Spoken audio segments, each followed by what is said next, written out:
Iran पर लगातार बमबारी के बाद भी अमेरिका होर्मुज स्ट्रेट पर तेहरान की पकड़ को कमजोर नहीं कर पाया है। मैरीटाइम डेटा से पता चलता है कि इस अहम रास्ते से गुजरने वाले सभी जहाज ईरान के नियंत्रण वाले रास्ते से गुजर रहे हैं। होर्मुज जलडमरू मध्य में जहाजों पर हमले का ईरान का दाव कामयाब होता दिख रहा है। पिछले 3 दिनों के मैरीटाइम डेटा से पता चलता है कि होर्मुज जलडमरू मध्य से गुजरने वाले सभी जहाज तेहरान के तय किए गए रूट का इस्तेमाल कर रहे हैं।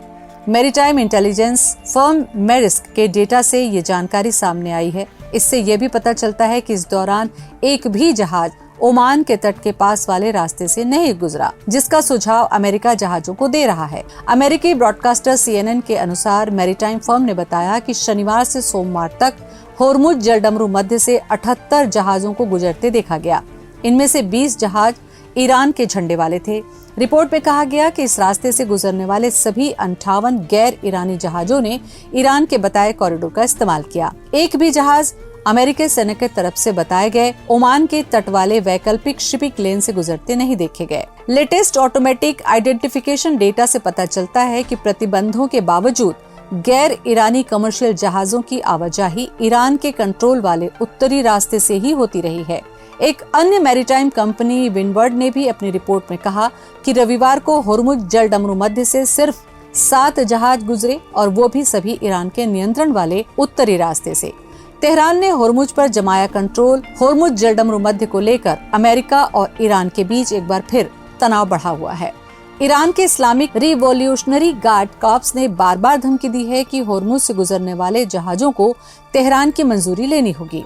ईरानी विदेश मंत्री अब्बास अरागची ने कहा कि शनिवार को ईरान डेली में छपे एक इंटरव्यू में कि वॉशिंगटन ने होर्मुज जलडमरू मध्य में एक वैकल्पिक शिपिंग रास्ता खोलकर ईरान अमेरिका समझौते का जानबूझकर उल्लंघन किया है। ईरान के सरकारी सूत्रों के अनुसार ईरानी सेना ने उन जहाजों का रास्ता बदल दिया जो जलडमरू मध्य के दक्षिणी हिस्से से गुजरने की कोशिश कर रहा था। इस बीच अमेरिकी नाकेबंदी के बावजूद ईरानी बंदरगाहों पर तेल टैंकर लगातार पहुंच रहे हैं। विंडवर्ड मैरीटाइम डेटा से पता चलता है कि रविवार को खर्ग द्वीप के लोडिंग टर्मिनल पर 24 टैंकर इंतजार कर रहे थे। एक दिन पहले ये संख्या 21 थी। इसी बीच अमेरिका ने 2 हफ्ते तक बमबारी के बाद ईरान पर हमले रोकने का फैसला किया है। अमेरिकी राष्ट्रपति डोनाल्ड ट्रंप ने दावा किया कि ईरान बार बार बातचीत के लिए गुहार लगा रहा है और वो कूटनीति को एक और मौका देना चाहते हैं। हालांकि ट्रंप ने कहा कि अगर ईरान के साथ बातचीत सफल नहीं होती तो अमेरिका फिर से हमले शुरू कर देगा।